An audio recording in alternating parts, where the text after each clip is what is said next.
susto esté sentado, no parado. Me refiero no a lo que se sabe, sino que la realidad asusta, pero la verdad es diferente. Con Víctor hablábamos off record, como estaba detrás de ustedes mientras nos veían, que paradójicamente la película cumple los mismos años que el festival, 13 años.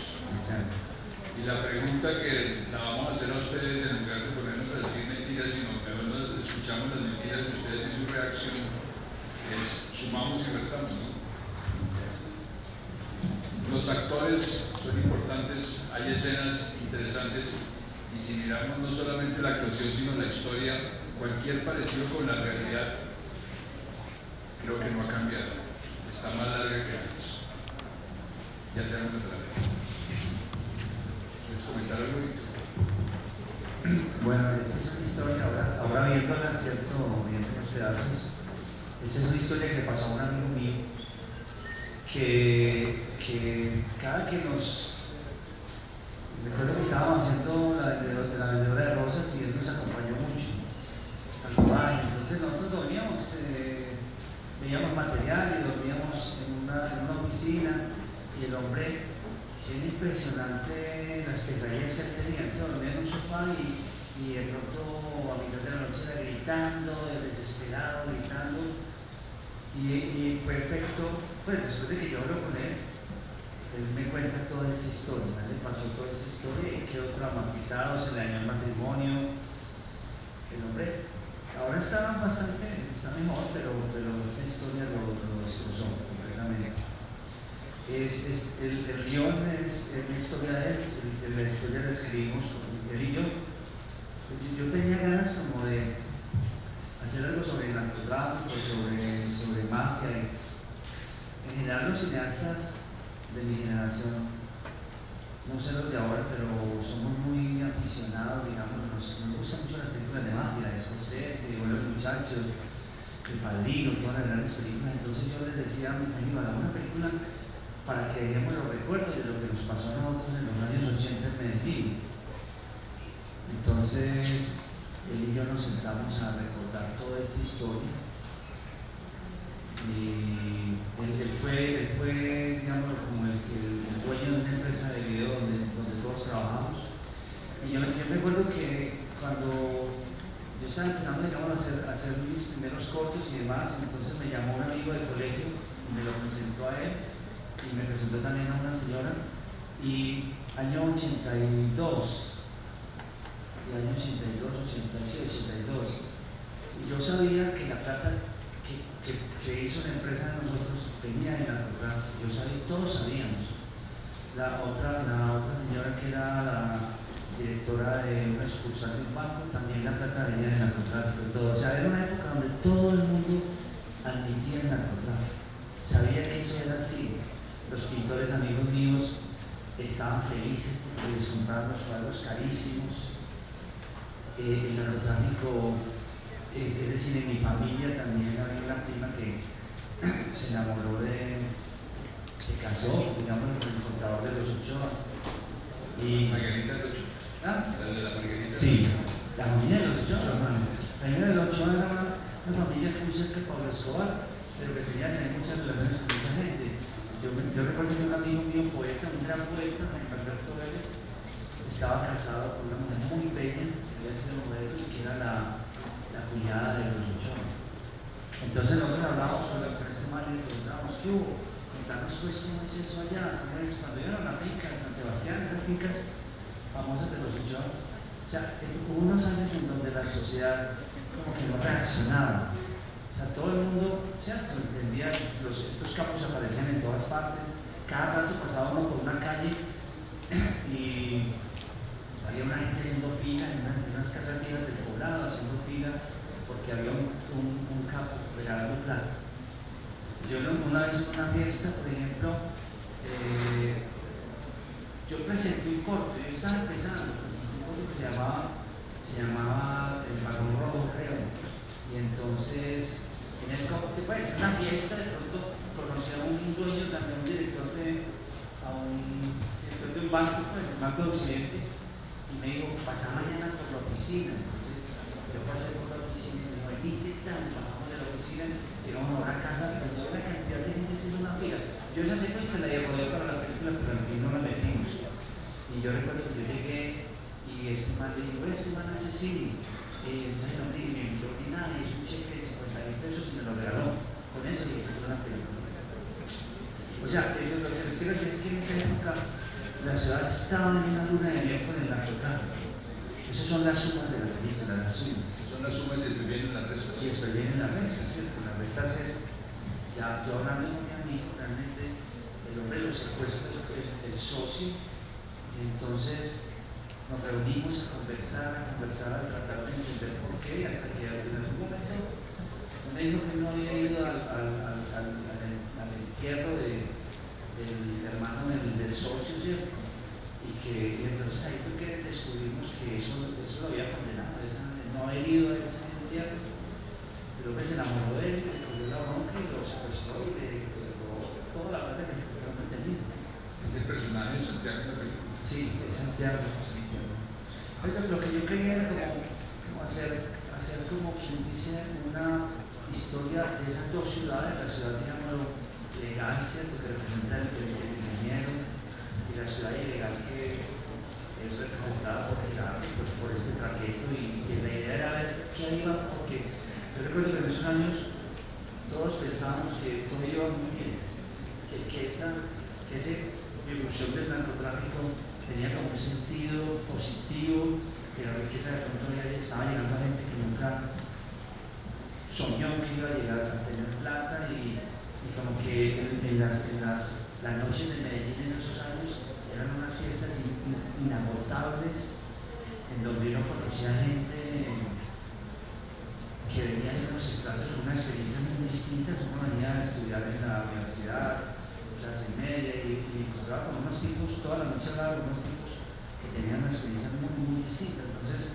yo quería hacer una película sobre ese encuentro que fracasa, porque obviamente el narcotráfico es una empresa, es una economía clandestina, delincuencial, es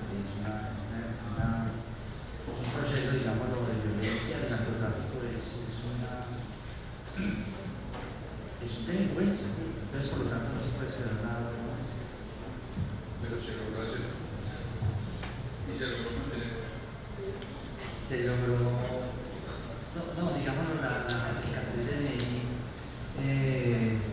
O sea, además también una cosa que es interesante, nosotros, digámoslo, en esa época, yo recuerdo que tuvimos un deseo de hacer algo sobre Pablo Escobar, y entonces de pronto contamos que íbamos a hacer algo sobre Pablo Escobar, y inmediatamente nos llamaron de una oficina y nos citaron en una esquina para ir a un bar, y un tipo apareció en un carro y sin bajarse el carro nos dijo que cuidado, hacíamos algo sobre Pablo Escobar, que en esos días habían matado a un tipo que estaba gritando vivas en Las Palmas por Pablo Escobar, y que lo habían matado.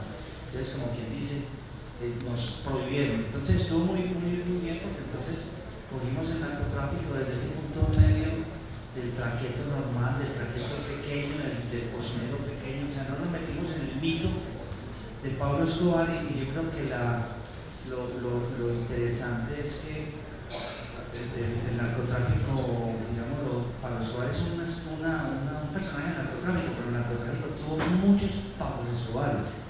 O sea, había docenas, centenas de tipos iguales, de manipuladores, de criminales, de asesinos.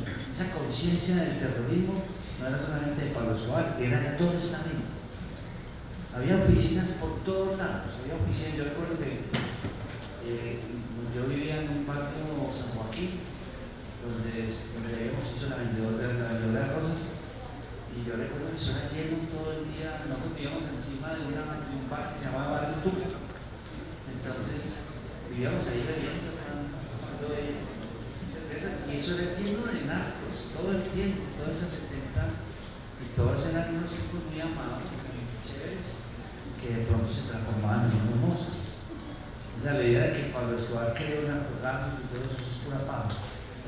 El narcotráfico es un proceso económico de una economía clandestina que inundó toda la sociedad y llevó la guerra a todos los rincones de la sociedad. Preguntas.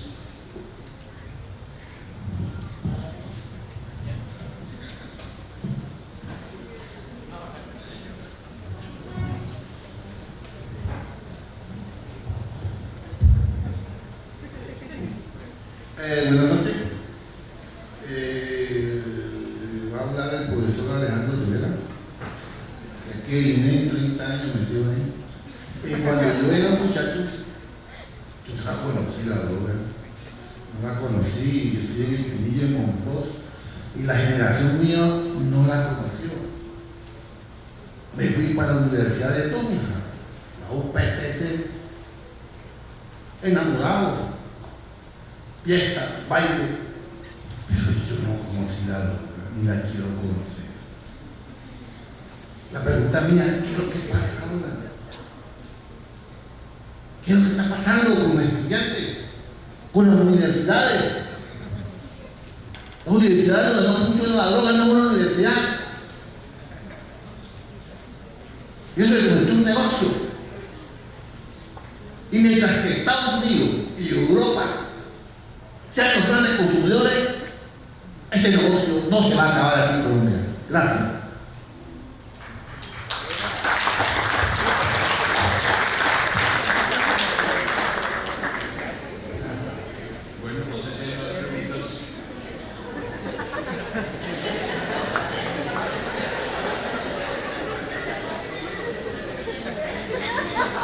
Tiene una respuesta para lo que dijo el profesor de bienvenida.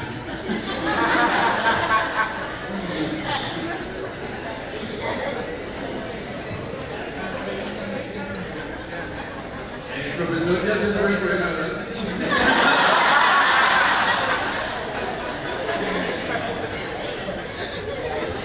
Pero él dice que seguramente, o sea, la droga cambia del país, la droga cambia el país.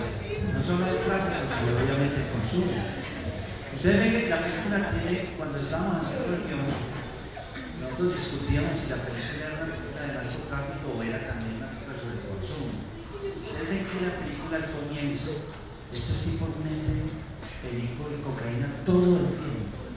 Todo el tiempo, ¿no? Desaprovechan una cosa hasta el momento en donde el hombre le ofrece el tráfico y le da la boca grande y le dice: yo cocino vamos a una cocina, yo cocino cualquier cosa, se la regala, pero realmente ya el consumo ya no existe a partir de ahí de la película, ya sigue el tráfico. Pero es decir, para entender realmente cuando entra la droga a Colombia, el país no se cambia, y no sé si es un cambio que lo produce la droga, pero ser un país en donde, como él decía, ¿cierto? En lo que es el hombre enamorado, bailando, fiestas y todo eso. Este era un país que era así. Llega la droga, tanto el tráfico como el consumo, y entonces ya la experiencia ya es como si lo propiamente, digamos, el placer de la social, de la fiesta, del folclore, de la música, del amor, todas esas cosas como que se eclipsan. Y entra una cosa más importante, que es el poder que la droga da, tanto consumida como traficada. Pero es tenaz, porque recuerdo que todos tenemos del país que nos tocó a nosotros cuando éramos niños y adolescentes. Era un país en donde no se hablaba sino de deporte y de música, y de folclore y todo, y ahora fíjense que desde que entra el narcotráfico ya todo eso lo del mundo cambia. Pero hay algo interesante: nosotros como colombianos en el exterior siempre nos miran como traficantes, no como consumidores. Esa es una pregunta interesante. Hasta dónde es lo que hablamos de consumir o traficar, ¿qué es más determinante socialmente, si el que trafica o el que consume? Y más en una sociedad como la antioqueña, que fue determinante para dar valores sociales. Es como el que se mete en las pirámides. Se mete si no tenga plata porque quiere tener plata. Y si pierde, perdió. Y el narcotraficante pues también trafica para ganar más plata. Pero no le interesa del consumidor, sino subir de clase social por encima de cualquier valor. No sé, es una opinión interesante. Y vuelvo al punto. La película es un planteamiento interesante en relación a todo cómo se desarrolló ese concepto del narcotraficante, porque no conozco ninguna otra película colombiana en que haya un desarrollo de consumo, siempre de narcotráfico. Sí. Sumado de pronto a valores políticos como los paramilitares, la guerrilla, etcétera, etcétera. pero el consumo siempre es un pecado venial, no un pecado mortal. Eso es un caso interesante de cultura y de tipo de espectador que se preocupa más por el tráfico que por el consumo. O sea, el consumo es algo normal, como quien fuma un cigarrillo, pero el narcotraficante es el que genera dinero y la conclusión de ese dinero, para dónde va, para qué sirve y qué genera. Ahí es donde está el problema.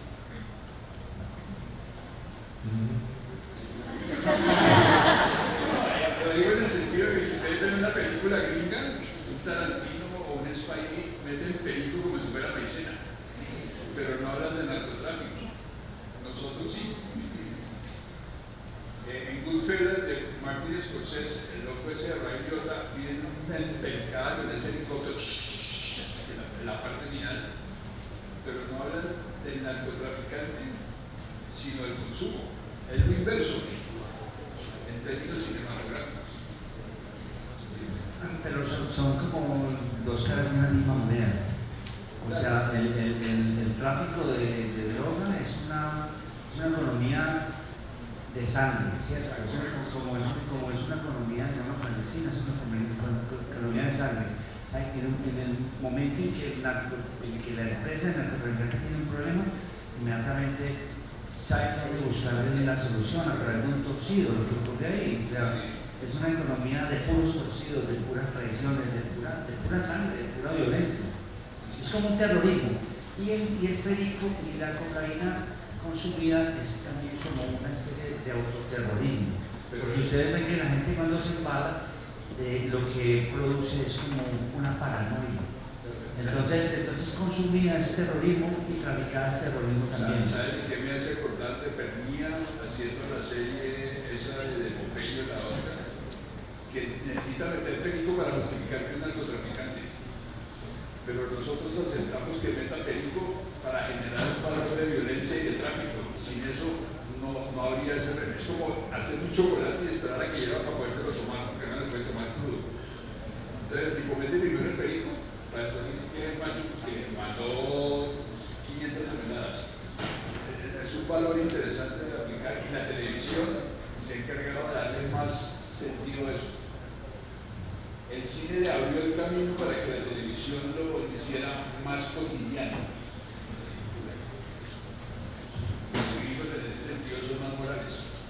Ahora sí hablan ustedes. Muy buenas noches. Entendiendo de una u otra forma que las dinámicas de la década de los 90 y inicio del milenio, bueno, uno aspira a que la sociedad colombiana sea... ¿Aspira a cocaína? Uno aspira a que la sociedad colombiana sea dinámica, ¿no? Y que después de 20 años, 18 años, todas las historias que hay para contar sean distintas. Pero realmente es así. En la actualidad, teniendo en cuenta la fecha del posconflicto, posacuerdo, si en los 90, inicios del milenio, el tema para contar y el tema para hablar era narcotráfico, en la actualidad, ¿cuál cree que puede ser el tema para narrar y contar? Además del de aspirar. Aspirar a que ya la pasó. No, el narcotráfico ha cambiado, obviamente, después de la muerte de Pablo Escobar. Digámoslo como que los narcos salieron de las ciudades, ¿cierto? Y realmente empezaron a ocupar territorios aprovechando el conflicto y la guerra contra la guerrilla, a ocupar territorios para realmente crear unas rutas, hacer sus cocinas y crear ejércitos que aparentemente estaban luchando contra la guerrilla, pero que en el fondo estaban sosteniendo un negocio, creando corredores, territorios donde estaban digamos, para disculpar estar contra la guerrilla, las autoridades y la policía les permitía narcotraficar con tranquilidad, ¿cierto? Entonces esa fue la mutación. Pero, por ejemplo, en Medellín ocurrió que cuando matan a Pablo Escobar, los pepes, digamos, se dan cuenta que tienen un poder tan grande y han digamos, vencido a sus enemigos, los que han matado a Pablo y a todos los demás. Entonces se sienten con la capacidad de controlar todas las ciudades. En cierto sentido reemplazan a Pablo, se vuelven unos Pablos más fuertes que Pablo. Y entonces aparece Don Berna, y Don Berna en el año 2000, lo que tú preguntas es qué pasó comenzando el siglo XXI. En el año 2000, 2001, 2002 tenían un control total de la ciudad, total de la ciudad. Yo estaba haciendo un documental, por ejemplo, en Barranquilla, y pasaban la gente de Don Berna en un carro repartiendo kilos de cocaína, y habían digámoslo, hecho un mapa de la ciudad en donde cada cuadra, digámoslo, era una plaza, y entonces ellos le vendían a todas las plazas y pasaban como vendiendo leche, hermano, por los barrios, y hubo momentos donde la ciudad estaba totalmente tomada por Don Berna.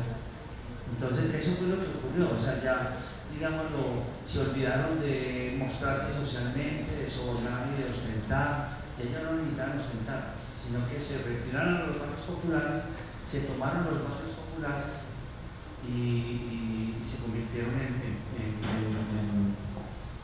paramilitares y demás. Eso fue lo que pasó, eso es lo que hay que contar también. Hay muchas cosas que hay que contar. Además, también yo creo que no podemos pensar que el cine tampoco está obligado a reflejar el presente, porque el presente es una cosa que se transforma y demás, porque la gente, los cineastas podrían en este momento también volver a los años 80, volver a hacer cosas de narcotráfico. O sea, el narcotráfico todavía está por investigar. ¿Sí me entienden? Hay muchas cosas que han ocurrido, todavía hay muchos personajes que hay que indagar. Sobre todo, yo creo que esa palabra gonorrea, por ejemplo, ¿cierto? Es una palabra que se crea en Medellín, ¿cierto? Que seguramente no sé bien por dónde nace, si nace en la cárcel de Bellavista, pero esa palabra designa a un personaje hacia el cual, que no existía antes, hacia el cual, digamos, no había forma de denominarlo. O sea, gonorrea es una palabra que designa todos estos capos y todos estos traquetos que realmente se volvieron unos manes terriblemente crueles y terriblemente siniestros. O sea que esa palabra lo que está significando es que hubo una mutación de un colombiano que con el impulso del narcotráfico realmente creó unas acciones infames, criminales, como las de Pablo Escobar. Pablo Escobar es simplemente un ejemplo de esa gonorrea que se regó por todo el país. Pablo Escobar es como la cartilla clave de todos aprendimos a leer. A partir de esa cartilla creamos otra forma de lectura del país. Pero es decir, él fue un producto, Pablo Escobar no fue, él fue un resultado. O sea, Sumas y Restas, yo recuerdo de un amigo, ya no me acuerdo, pero lo que Sumas y Restas teníamos el eslogan, lo que vivimos ahora es un resultado. Sumas y Restas, lo que vivimos ahora es un resultado. O sea, nosotros pensamos que esos personajes son los que hay. En Medellín, por ejemplo, el alcalde le da por pensar que cualquier persona que quiera hacer algo sobre el narcotráfico o sobre Pablo Escobar inmediatamente se lo prohíben, sabiendo que tenemos que indagar por qué se creó ese personaje, ¿sí me entienden? ¿Por qué el país, la historia de Colombia, cómo produce esos personajes que son absolutamente perversos, que son psicópatas totales? O sea, gente, lo que llama la atención de estos personajes es que ellos nunca tenían ninguna consideración para un prójimo, ellos estaban más allá del bien y del mal. Esos humanos no tenían ningún sentido del respeto por la vida, de la ética. Esos humanos eran unos asesinos totales. ¿Tú ibas a hablar? Sí. Acá. ¿O quién? Víctor. Buenas noches. Hay muchos Bienvenido. Bienvenido al departamento de Huila. Muchas gracias. Ustedes nos tienen acostumbrados a hablar de una realidad sin ser profeta, o sea, nos abren los ojos a lo que ya venimos viendo a diario. Le felicito, soy seguidor hace tiempo de sus películas. Hay un tema que yo lo invito a que lo evalúe y de pronto sea pues el inicio de un guión de sus películas. El narcotráfico ha mutado, esos tipos ostentosos de pistolas y cadenas y mal vocabulario, pues por supuesto existen, pero ya no son los que manejan el narcotráfico en Colombia. El narcotráfico en Colombia ya tiene corbata, está manejado en oficinas a puerta cerrada, lo manejan personas muy públicas, ya no manejan dinero en efectivo, tienen grupos de contadores y firmas auditoras de sus múltiples empresas, muchas de papel, pero legalmente sostenidas e impenetrables por la justicia porque pagan impuestos divinamente, o sea, no tienen visos de ilegalidad, no cargan un cortaúñas encima, pero tienen un ejército que con una llamada tienen a esa persona que patina y ese es el que se mugra, ese es el que conoce en las comunas o en los barrios, en esas partes. Me gustaría que de pronto develara por esos lados el tema, porque recuerde que desmontaron el Bronx y alcanzaron a ver los visos de que habían altos funcionarios públicos relacionados por eso, y nadie en Colombia se explica cómo, estando tan cerca del poder nacional, no lo desmontaban, y la explicación es que es un negocio muy rentable, nos está comiendo el microtráfico que está manejado por hilos con corbatas muy largas. Víctor, nuevamente, bienvenido al departamento de Huila, tema muy interesante. Muchas gracias, muchas gracias. ¿Sabes de qué me haces acordar? Obviamente me disculpas si me salgo el contexto de esa película norteamericana, El Lobo de Wall Street. Obviamente dentro del contexto norteamericano y como género, pero es como una acotación a lo que estás diciendo que me parece bastante acertado. Muchas gracias. Buenas noches. Dos inquietudes, maestro.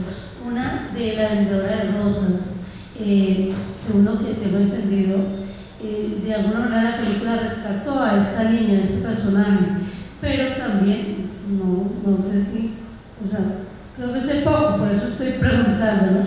Pero también tengo entendido que de alguna manera el producto de la película, la fama, no sé qué, también fue lo que de alguna manera se la llevó, ¿sí? Entonces, uno por ese lado de esa pregunta, y lo otro, lo que decía el joven acá de ¿qué hablaríamos en estos momentos? ¿De qué tema? ¿Sí? Y recién estos días escuchaba yo en las noticias cómo la hacienda de Pablo Escobar la habían como invadido, ¿sí? O sea,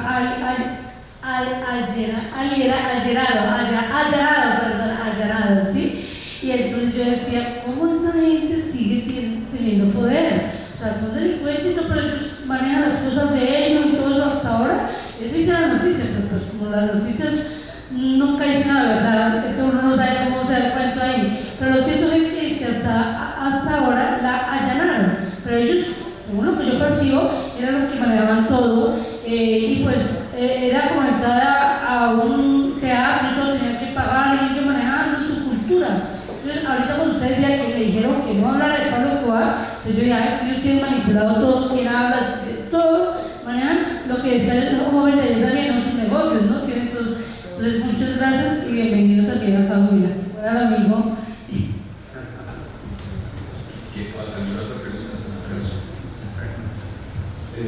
Buenas noches. Yo quería saber, digamos, cómo es el proceso de preparación con estos actores y, digamos, qué ventajas qué ventajas tiene trabajar con esos actores. Y nada, me parece que en la película las actuaciones muy buenas porque, como decías, es gente que como que ha vivido el tema, ¿no? Entonces, pues, esa es mi pregunta. Sí, es muy importante el actor natural.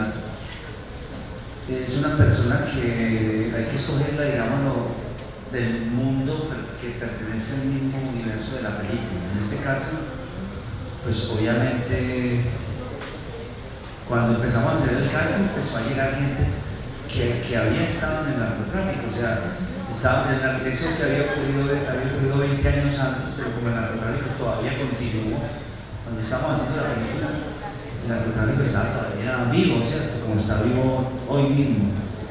Entonces a la oficina llegaba gente que tenía que ver con el tema, ¿sí me entienden? Llegaba gente que eran incluso cocineros actuales, cocineros que estaban, digamos, trabajando por Tarazá, por Caucasia. Entonces, obviamente ellos no podían actuar porque no podían dar cara, estaban todavía, digamos, traficando, pero hablar con ellos era muy interesante por el lenguaje que tenían. Llegaba gente que ya del pasado, que habían sido gente que guardaba, o sea, el narcotráfico de todas maneras es como una economía, tiene una división del trabajo, ¿cierto? Tiene una división del trabajo. O sea, hay una cantidad de errores, digamos, dentro del narcotráfico. Entonces, llegaba gente que había estado en cocinas, simplemente trabajando pues como palero, ¿cierto? Había gente que guardaba, que había guardado, digamos, en caletas 1000 kilos. Había gente que había transportado. Conocí gente que, por ejemplo, eran mozos que los narcos iban, digamos, a la piscina olímpica de Medellín a mirar todas las clases de los buzos. Entonces lo ubicaban jovencitos que estaban estudiando para hacer buzos y los contrataban.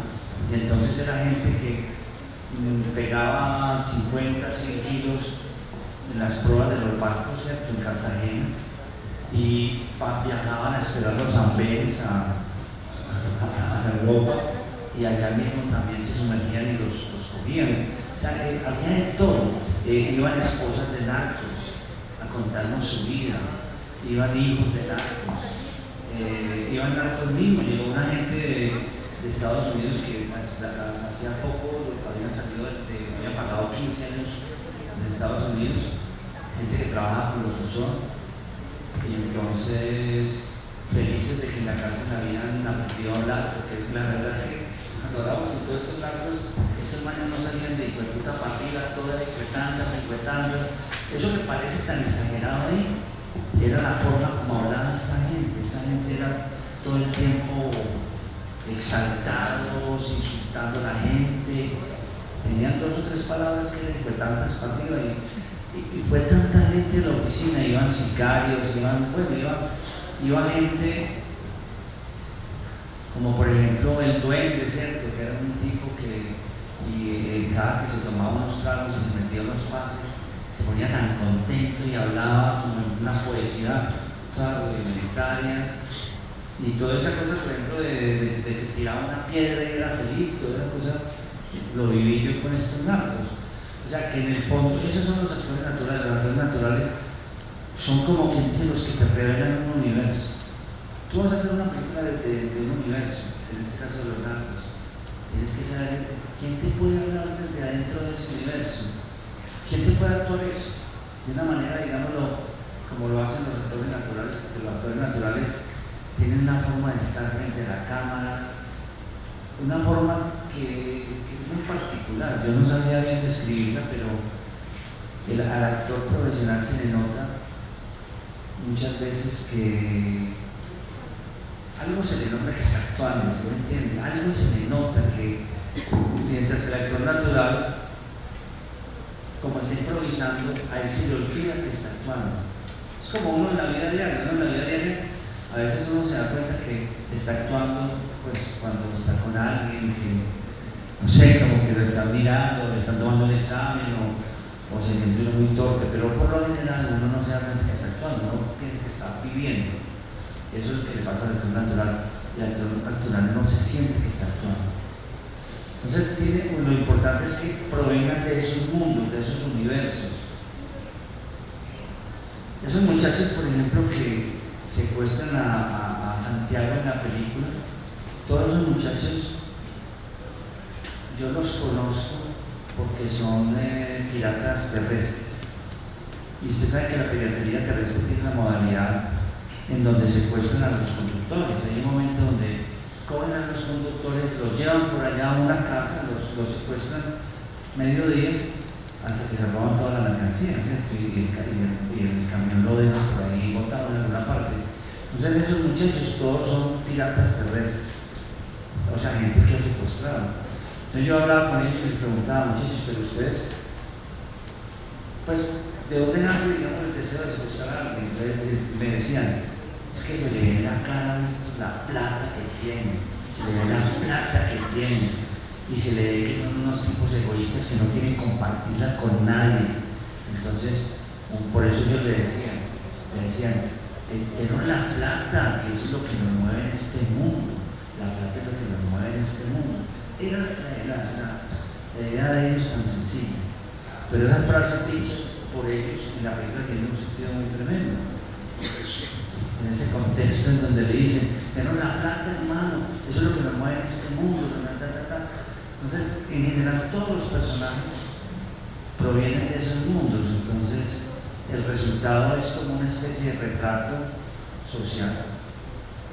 Hay una cosa, por ejemplo, cuando yo veo la película que a mí me llama mucho la atención, y es cuando resulta que la película son puras sumas, ¿cierto? El hombre ve que el narcotráfico le hace unas promesas, él cree en esas promesas, pero él no se da cuenta que los signos de peligros están todo el tiempo manifestándose, ¿cierto?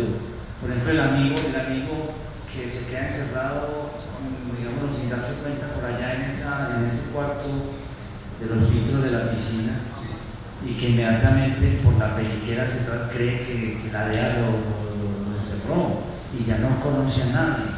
Eso, por ejemplo, es el primer signo de que eso por ahí, eso va a traer grandes problemas, y es el primer signo de que él va a perder la libertad. O sea, es como quien dice el anuncio de que él va a perder la libertad. O sea, esa primera encierro corresponde al encierro último de él, ya cuando él pierde la libertad. Entonces, yo lo decía porque, digámoslo, en la película a él se le va como quien dice anunciando que eso va mal, hasta que de pronto ya él cae directamente en esa sociedad de narcotraficantes, y al final es increíble cómo él está en una pista, un man que es un burgués y todo eso, en un momento dado sin darse cuenta por su tontería, está ya en una pista viendo que están mandando 100, 200 kilos para Estados Unidos, y el hombre se abrazándose con esos tipos. O sea, el hombre se va metiendo sin darse cuenta, se va metiendo. Y la película le va dando pistas como que dice, mire que eso no está bien, mire para dónde va. Claro, al final el hombre termina secuestrado.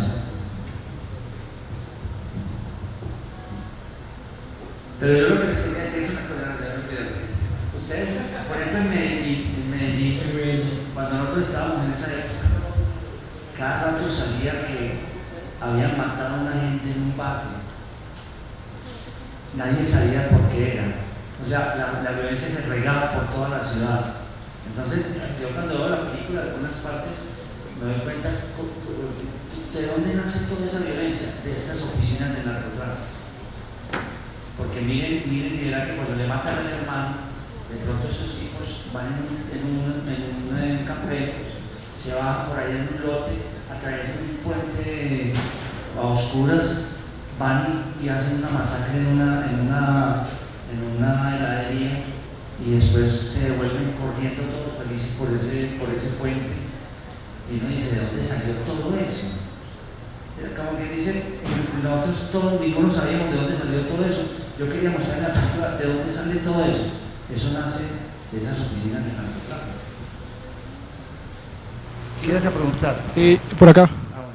Yo iba a tocar uno de los dos temas. El primero, pues, que estaba hablando de Pablo Escobar como un ícono, cómo llegó a ser un ícono. Pues él fue uno de los narcos dentro de los grupos grandes que existían, que dio con un pequeño golpe de suerte diferencial del resto, o sea, tocando el tema de las empresas. Cuando alguien está creando una empresa, tiene que buscar aliados para poder hacer crecer la empresa.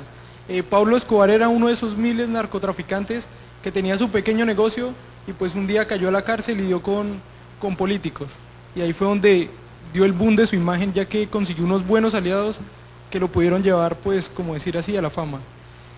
También quería resaltar otra parte de la película que estaban comentando bastante al comienzo, que era el tema del desarrollo del hombre que fumaba, que consumía, que se metía sus pases de coca y se metía sus pases a cada rato y todo el cuento, hasta que llegó un momento en que se encerró en que ya estaba en el mundo de que, listo, le entregaron su roca.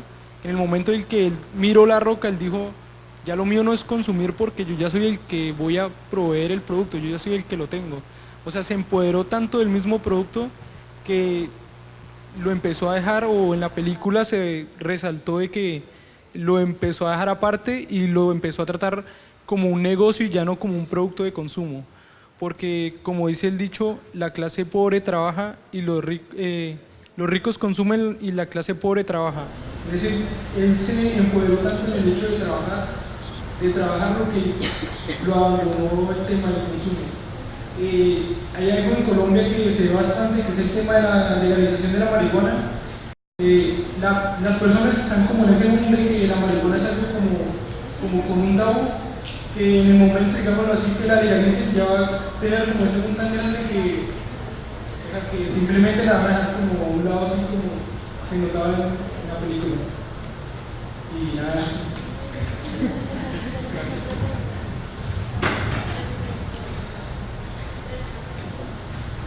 Bueno, buenas noches. Dos cositas. La primera, desde que inició la película, pues me quedó la inquietud. Y bueno, siempre es Medellín, ¿sí?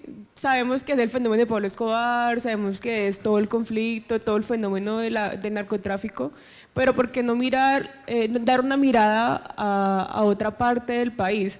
Por ejemplo, la parte sur de Colombia, la parte de la región surcolombiana, Caquetá, Putumayo, pues parte de su territorio tienen muchísimo cultivo ilícito y ese tema siempre se ha dejado a un lado porque se concentra todo el tema pues de narcotráfico en Medellín, en Antioquia, pues por el fenómeno que ahorita decías de Pablo Escobar. Entonces no sé si alguna vez has pensado en dar otra mirada, en tener otro contexto del tema narcotráfico, cultivos ilícitos, trayéndolo más a una región como la de nosotros, que es la surcolombiana, que ha sido como tan olvidada. Y la segunda, pues ya de acuerdo a tu conocimiento, experiencia, sabiduría en el tema, ¿cuál crees que sería como una solución al tema del narcotráfico? ¿Cómo podríamos acabar con ese fenómeno que tanto agobia a los gobiernos y que tanto han pensado, tanto de prohibir el consumo, de mirar todo el tema del microtráfico? ¿Cómo podríamos atacar eso desde tu punto de vista? Gracias. Miren que cuando hablábamos ahora de que cuando te dicen a ti de que no es bueno seguir con el tema del narcotráfico, que pasará otra cosa, fíjense, verá que el hecho de mirar el narcotráfico desde Medellín, se entiende algo del fenómeno, pero quedan muchísimos elementos por entender, ¿cierto? Porque toda esa droga viene de aquí del sur y de los territorios nacionales, o sea, hay unas dinámicas que, por ejemplo, yo no entiendo porque estoy solo en Medellín. Pero date cuenta que Medellín es un referente para que irradie a todas partes.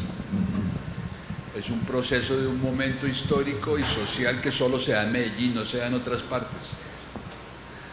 ¿Por qué no se da en Bogotá? En Cali se da dentro de otro contexto, en Tumaco se da dentro de otro contexto, pero no se da en Medellín. Por eso, es decir, en cada región se da de una manera tan distinta. El pistoloco de Víctor de Rodrigo de solo se da en Medellín, no se da en las favelas de Río, no se da en Ciudad Bolívar, no aparece como el pistoloco. El narcotráfico son países y regiones particulares que tienen una connotación social muy particular que hace que solo se dé ahí.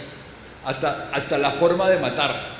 Si cogemos el problema del conflicto colombiano, en ese libro de la Toalla Uribe, Matones y Rematones, el corte de franela no se da sino en Boyacá, porque no se da en Cali, cuando había violencia. Allá los campovolantes se dieron en los llanos, el manjar blanco se dio en Cali, pero era la misma violencia. Ese mismo contexto de la violencia te transporta a Medellín. Y si hacemos un contexto, perdona que me extienda un poco, los grandes mafiosos colombianos llevaron esa formalidad, ojo, formalidad, y la imprimieron en una sociedad diferente, un poco más machista, más moralista como la mexicana. Aquí en Colombia no existieron las narcosábanas, por ejemplo, ni las gentes colgadas en los puentes. Y uno dirá, qué tipos tan salvajes, pero aquí se dio otro tipo de violencia. El MAS, que fue muerte a secuestradores, pasó desapercibido. En Medellín, en México matan 50, 60 periodistas. Aquí no han empezado a matar periodistas sino líderes sociales. La región esta de la frontera con los Estados Unidos, en Tijuana, toda la cantidad de mujeres muertas es diferente. Aquí no tocaron a las mujeres casi. O sea que si hacemos un mapamundi, Medellín es un referente que fue mutando en diferentes formas. No podríamos decir que es una característica general. Esa sería mi interpretación. Sí, pero realmente todo el proceso de la violencia y de la droga en Colombia es complejo, no se ha estudiado. Sí, claro. Nosotros estamos realmente sin poder estudiar los procesos, no los hemos estudiado. No. Por ejemplo, hay una película... Y esas películas hay que hacerlas, hay que hacerlas. La película esa gringo de Manos Sucias es hecha en Tumaco sobre los que van en los submarinos, y la hizo un gringo. O María Llenares de Gracia. Sí, cuando pasa por la... que yo siempre lo pongo en mis clases, el afiche de María Llenares de Gracia es la mujer pasando por la cosa de esos de los aeropuertos, y HBO, que fue el productor, se puso a preguntarle a la gente qué fue lo que más le preocupó de la película, porque el afiche no decía nada. Y según las encuestas de HBO, que fue el productor que metió plata, dijo, lo que más les impresionó fue la toma de las mulas, de las pepas. Entonces, ¿a dónde acudieron? Brillantes los gringos, educados. ¿Dónde está el concepto de Dios, la pureza de la Virgen? En la pintura italiana del 480, cuando todas las mujeres miran arriba, y el afiche lo cambiaron y pusieron a María mirando hacia arriba, que recibiendo a Dios, que son las pepas de cocaína, y fue un éxito. Por eso fue que nominaron a la niña al Oscar. Sacaron la plata y no ganó nada, pero la droga siguió.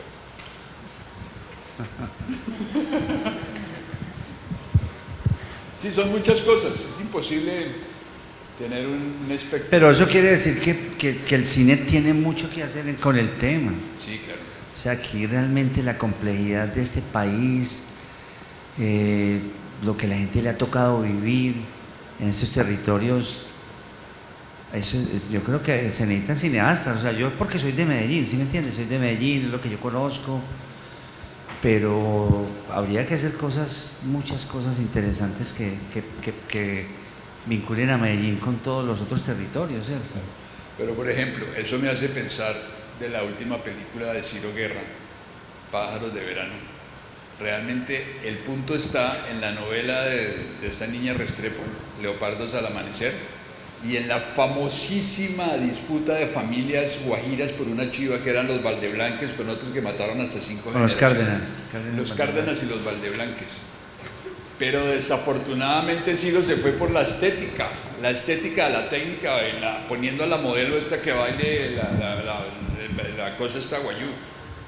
Y había otro guión maravilloso que nunca se hizo, que de Apache Botella, que llama Marihuana para Mr. Guerin, en pleno proceso del hombre Marlboro, cuando era el contrabando, era la mezcla del contrabando de cigarrillos y la marihuana.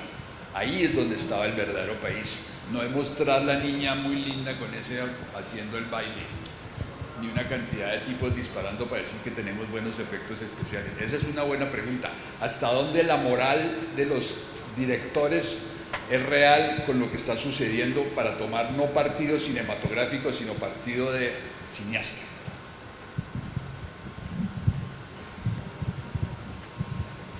¿Por qué los uruguayos, para terminar, no echar tanta carreta, sacan una película sobre un presidente que fue Tupamaro, que se presentó en Venecia hace un mes, un año de 12 noches, sobre Mojica, y habló del proceso político? Aquí no hay una pinche película sobre el proceso político.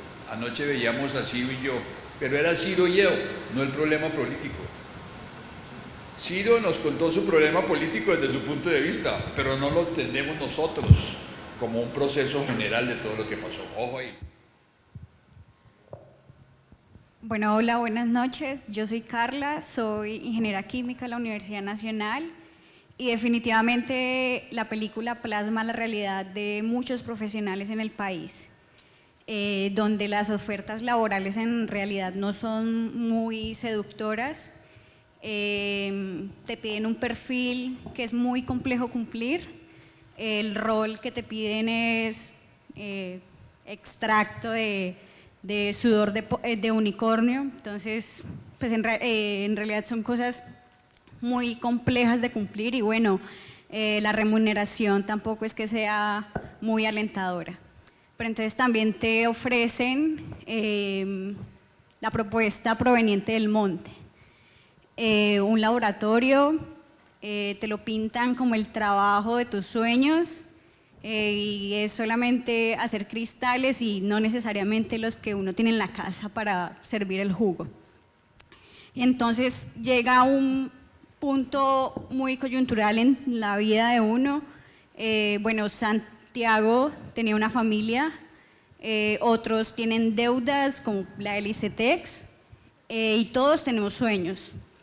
Entonces, la pregunta es, ¿trabajo para vivir o vivo para trabajar?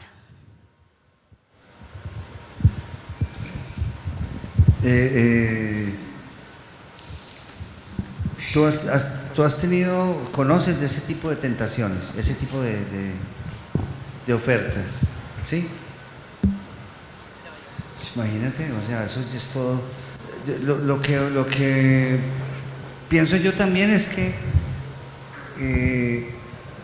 el cine también se hace a partir de los personajes, porque nosotros, digamos, en el cine colombiano, que hemos estado tan referidos, digámoslo, a la realidad, porque la realidad nuestra produce tantos acontecimientos que el cineasta a veces se obsesiona y le da mucha importancia a esos acontecimientos de lo que ocurre en el país. Ustedes ven que todo el tiempo ocurren tantas cosas que el cineasta quisiera hacer películas sobre todo eso. Pero ahora que tú hablas de esto, yo me doy cuenta que lo que es importante en el cine no son tanto los acontecimientos, sino los personajes. Entonces, por eso te pregunto yo a ti, ¿tú has sabido de esas tentaciones? No tanto tú personalmente, sino conoces personas que han tenido ese tipo de tentaciones profesionales que les dicen, vaya, métase a una cocina, a hacer cristales. ¿Conoces eso? Fíjate que ahí lo importante no es tanto el hecho. Mira qué tan interesante, no es tanto el hecho como el personaje. Entonces es una cosa también que los cineastas jóvenes ahora, hay que decirles a los cineastas jóvenes, este es un país donde pasan tantas cosas, donde uno se ve casi obsesionado en hacer todo lo que todos los días le cuentan una película a uno, pero eso no es lo importante son los personajes.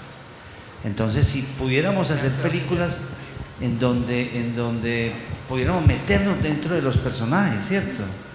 Yo creo que en sumas y restas, a pesar de que pasan tantas cosas, yo creo que lo importante son los personajes, ¿cierto? El ingeniero, el traqueto, los sicarios que están alrededor, el viejito que alquila la finca, esos son los que son realmente importantes, digámoslo, en la historia. Entonces, por ejemplo, mira, tú me cuentas eso y casi me gustaría decirte, qué interesante hacer una película sobre eso, ¿cierto? Sobre el profesional de ahora, que después de haber vivido tantas cosas y conocer tanta información, de pronto se ve obligado o lo tienta meterse en irse a un laboratorio. Pues eso sí me parece interesante, el personaje. Esos personajes tú los conoces. Sí, interesante. Y si quieres conocer el sentido de los personajes, como bien lo dice Víctor, en el cine colombiano, el mago de los personajes se llama Dago García, que tiene un personaje más grande de productor que es la televisión.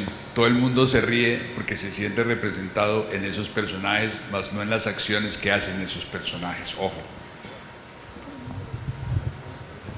O sea que hay mucho cine para hacer. Eso que tú estás contando sería una película, te lo digo. Por los personajes. Ustedes ven el paseo 1, 2, 3, 4, 5 y 6 y las 6 veces se ríen. Y es el mismo personaje. Ven el paseo 1, 2, 3, 4, 5, 6 y se ríen las 5 o 6 veces porque es el mismo personaje. Encontraron la fórmula. Porque no se necesita pensar, se necesita reírse, porque la risa no produce pensamiento. ¿Se han preguntado eso? La risa es una caja tonta. necesita que suene, no que vea. El cine en este caso necesita ver para entender, no reírse para quedarse callado. Y es el problema de los cineastas, no estamos haciendo cine, sino hace cine. Ya pueden descansar en paz. Una pregunta. Acá. Acá. ¿Ah?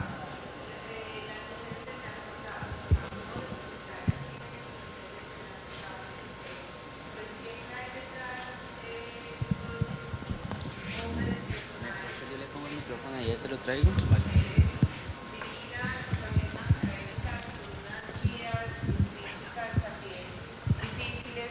Pero también como unas mujeres muy poderosas, también inclusive hasta dueñas, inclusive esta mujer que era más fuerte y más dura que vivía en Estados Unidos, la dama, la que competía con Pablo, esas mujeres, ¿qué? Porque a mí me encantaría verlas también en escena, porque es que... Esa es la de la televisión Sin Tetas No Hay Paraíso 2, en el que sale la Ciachoque haciendo de mala, ¿no es? No. Esta señora, No, ¿cómo se llama? la Sí. paisa, la que vivió en Estados Unidos. Sí, Pues, Blanca. Griselda Blanco. Griselda, eso. Griselda Blanco. ¿Qué hay de estas mujeres? Pues, ¿cómo verlas uno en el cine? ¿Cómo representarlas? No representarlas, ¿cómo está verlas en pantalla narrando el narcotráfico? Narrar el narcotráfico en voz de ellas, en imágenes de ellas. Aquí no ha existido ninguna película. Hicieron, creo que una novela sobre Griselda, ¿cierto? Yo no la vi. No, pero hay una película también. Sí, eso no han hecho. No conozco monjas asesinas en la de Palau, Malos Hábitos.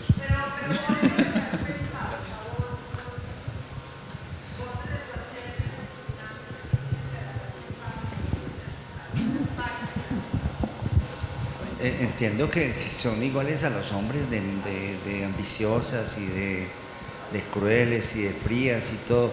Como que el rol, digámoslo, ahí no interviene el género, sino el rol dentro del narcotráfico.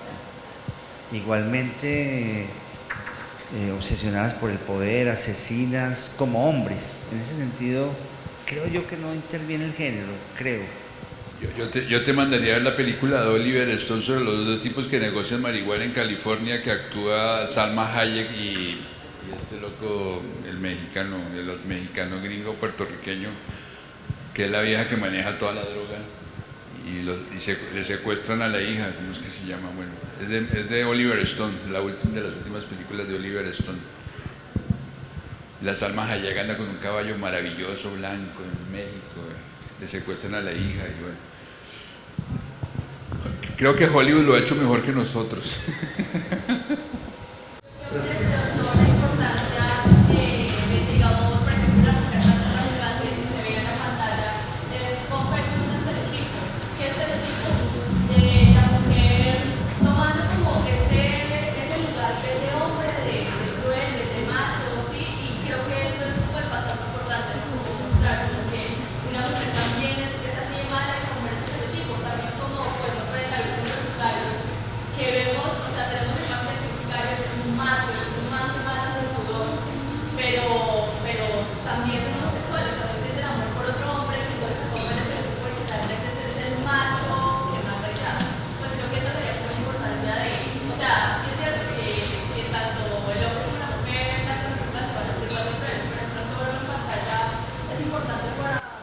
Claro, sería importante que se hiciera una película sobre Griselda Blanco, por ejemplo, verla en detalle, verla cómo era. Pero des en cuenta que hasta ahora hicieron la primera película sobre una mujer que fue bandolera, que fue la sargento Matacho. Las mujeres no se representaban bastante en ese tiempo por el tema del machismo. En ese entonces el machismo era muy notable, era muy notorio, y cualquier persona que estuviera en el narcotráfico la rechazaba como personas confiables para poder hacer negocios, y por eso si se conoce de alguno como Griselda es porque quizá tuvo un papel importante y pues tiene una historia, pero aquí en Colombia la mayor parte de los narcotraficantes siempre fueron hombres. La mujer siempre fue tratada en este caso como el objeto sexual y la parte de trabajo. y el machismo era supremamente fuerte porque eran personas que, como dijo el man, yo lo estudié y aquí estoy. Me hubiese gustado que por favor recalcaras la importancia que tiene el cine colombiano dentro de estos escenarios académicos y de formación intelectual. Pero me voy a centrar más en la connotación negativa que tienen las narconovelas y por supuesto la relación que tienen con películas tuyas, desde Rodrigo de La Vendedora de Rosas, Sumas y Restas, La Mujer del Animal, y reconocer estos contextos marginales, estos contextos precarios que son latentes y que no son ajenos a nuestra realidad. Entonces, me gustaría saber cuál es la crítica a partir de esto más radical que has recibido en tu proceso de formación y en tu proceso cinematográfico. Gracias. La crítica que me han hecho. O sea, el problema de mis películas es que yo me demoro muchísimo de universo, no tanto de argumento. Entonces, pues yo trato como de mostrar todo el contexto social, ¿cierto? Porque en el narcotráfico pues hay de fondo fundamentalmente un contexto social en donde todos estos muchachos que están sicarios o se meten, vienen de la exclusión. A mí me parece muy importante, digamos, estar todo el tiempo con un pie en la exclusión en estos relatos, mostrando que toda esta gente viene de unos lugares en donde no hay institucionalidad, en donde la gente realmente está viviendo como en unos mundos bombardeados por la pobreza, donde no hay nada. Entonces entra, digamos, estos proyectos de delincuencia y de narcotráfico a colmar unas intenciones de una gente que no tiene unos pensamientos, digámoslo, muy infantiles, unas ideologías, entre comillas, muy infantiles. O sea, hay que entender realmente de dónde viene el narcotráfico. El narcotráfico viene fundamentalmente también de la exclusión. Y la exclusión, como les digo, es una forma de pensar, de ser, de estar en el país. Entonces yo siempre trato como de dar a entender eso, y por eso, digámoslo, pues me demoro tanto en las películas. Y además estoy trabajando con actores naturales que tienen una diferencia muy grande con los actores profesionales y con los escritores, digámoslo, de libretistas de las novelas. Y es que en general los bandidos de las telenovelas y los narcos de las telenovelas son unos tipos que están todo el tiempo mostrando lo que son, mientras que la experiencia mía con los actores naturales que pertenecen a esos mundos reales de exclusión y demás, los bandidos de mis películas casi nunca muestran lo que son, o sea, siempre están escondiendo lo que son. Esa es una diferencia muy grande, digamos, entre lo que son las narconovelas y las películas que yo he hecho. Ejemplo, El Señor de los Cielos. Si todo el día están mostrando lo que son. Es el mafioso perfecto. Sí. El Señor de los Cielos es una maravilla. Comparen el Señor, hagan ese ejercicio ya que son comunicadores y hablan de cine. Vean La Piloto de Caracol y más tarde ven El Señor de los Cielos después de la siguiente y comparan los dos contextos. Y vean La Nena, como dice Almodóvar, la nenorra de La Piloto, que van a hacer segunda parte, y veanla con la nenorra del Señor de los Cielos, el tratamiento de un mexicano y el tratamiento de un colombiano. Es un ejercicio que se demora en 5 minutos, ven 2 planos de uno y 2 planos de otro, y por asociación van a aprender más que cualquier escuela de cine. Sin que les dé pereza ver televisión, ya dan un buen perro caliente y papas fritas y ahí se divierten un rato, pero aprenden. Son 2 contextos. El mexicano tiene más valores para presentar lo que dice Víctor, porque tiene un concepto más estético comercial. El colombiano tiene un concepto de belleza para decir que los malos también pueden ser bonitos.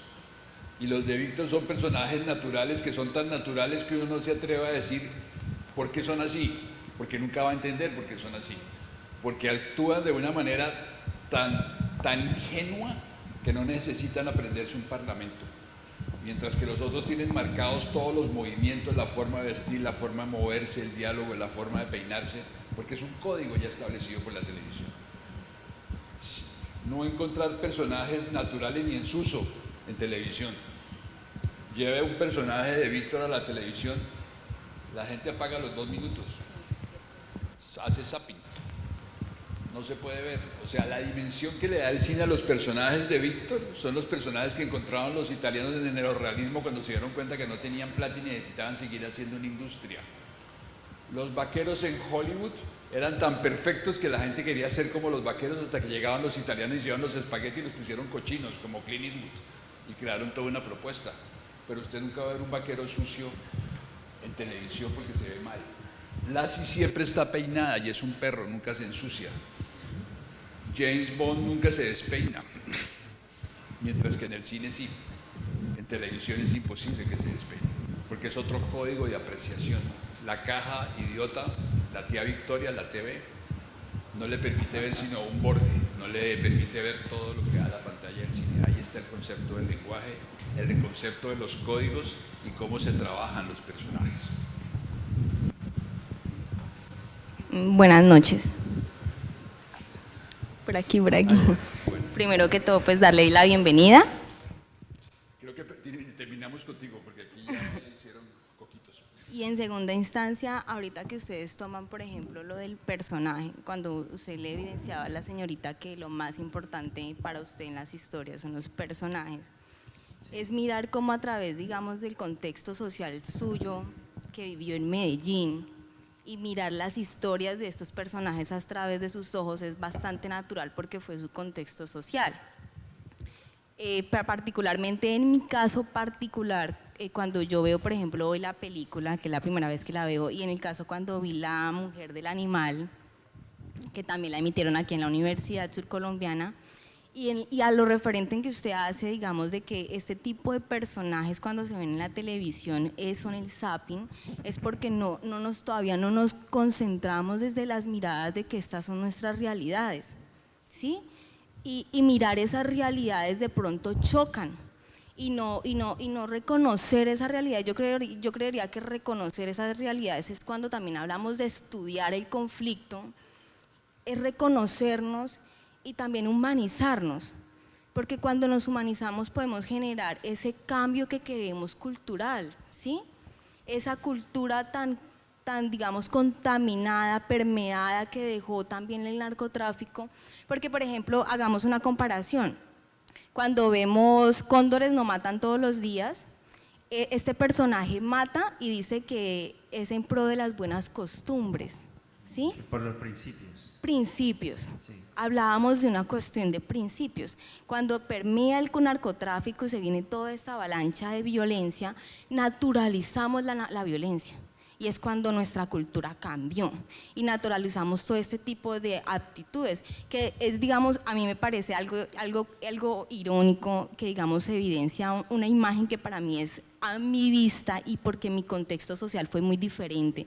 Digamos, para usted es más natural ver este tipo de consumos y este tipo de actitudes porque fue con el que usted se generó, pero para mí pues es algo perverso, ¿no? Yo concibo que de pronto yo ver a una persona, porque eso es autodestructivo, es una conducta totalmente autodestructiva, llegar totalmente consumido, acabado, a su hogar donde está su hijo, su esposa, es una desnaturalización de lo que debería ser, pues, entre comillas, no sé si puede decirse correcto, pero cuando estudiamos los personajes, y lástima, a mí yo siempre lo he dicho, que da mucha lástima que estos espacios no se den, porque cuando reconocemos nuestra realidad, yo creería que generamos más humanización y daríamos las respuestas a lo que los compañeros preguntaban, que cuál es el real cambio en la sociedad, que es lo que queremos, ¿no? Esta cultura no puede seguir, no puede continuar, no se puede arraigar. Es la única manera que podemos vencer, por ejemplo, todo lo que ha permeado en la corrupción, en la política, en los entes, en las instituciones. Pues es mi postura, y además un agradecimiento profundo a estos espacios, a que el cine no haga lo que la palabra, la frase que usted nos dio, sino que el cine sirva de seso para cambiar, para avanzar, para evolucionar. La realidad siempre es una imaginación soñada. ¿Es una qué? Si uno se despertara a la realidad, no vendría los sueños. Si los sueños no existieran, bienvenida a la realidad. Gracias, buenas noches a todos. Hay una cosa que quiero decirles, es que ahora que veníamos del aeropuerto, mañana ustedes van a tener una charla con don Juan. Por favor. Sí, una charla con él. Más que recomendada, obligatoria. Entonces él nos decía que él venía a hablar de un proceso de Pauna, de una región de Boyacá, en donde él viene a contarles, digámoslo, el proceso de unos campesinos cultivadores de coca que dejaron ese cultivo, que lo dejaron. Pero entonces a mí me llamó la atención mucho que él de pronto dijo: don Juan mañana va a explicar eso. Pues yo me la voy a perder porque no va a estar, desafortunadamente, pero él decía que todos esos cultivadores de coca se comportaban como una sociedad delincuencial, ¿cierto? O sea, siendo campesinos, pero habían perdido, como quien dice, muchos rasgos del campesino, de respeto de la palabra y de, me imagino, tradiciones, recuerdos de los mayores, y ya estaban como hacían parte de un negocio en donde imperaba el torcido, o sea, delincuencial, donde aparece el torcido, ¿cierto? Está todo el mundo... entonces, la pregunta que ustedes hacen, ¿cierto?, que todos nos la hacemos, de cómo vamos a solucionar este problema del narcotráfico y demás, eso sí se presenta palpable en esa realidad de esas regiones campesinas que están apegados, digamos, al cultivo de la coca, porque da mucha plata, circula mucho dinero, y él va a contar sobre esta comunidad que decidió sembrar cacao, que es muchísimo menos el capital que circula por ahí. Entonces, la pregunta hay que hacérsela a él: ¿cómo lograron ese cambio? Porque esos campesinos que siembran coca, según me dijo él en ese momento, hacen parte de una sociedad delincuencial también, con unos valores distintos, unos valores del torcido, del delincuente y todo eso. Entonces la pregunta es: ¿cómo lograron ellos cambiar? Yo me imagino que esta gente que hace parte de esos cultivos y todo, pues no sé, vivían azarados, la violencia surgía en cualquier momento. O sea, yo me imagino que ellos retornaron a unas costumbres de menos riqueza, pero de más respeto y más dignidad, y que me imagino que están felices de estar en eso. Han conquistado algo, pero solamente él no lo puede explicar. Estoy seguro que sería muy bueno ver esa explicación. Entonces mañana háganle la pregunta a él. Y don Juan, respóndele eso, por favor.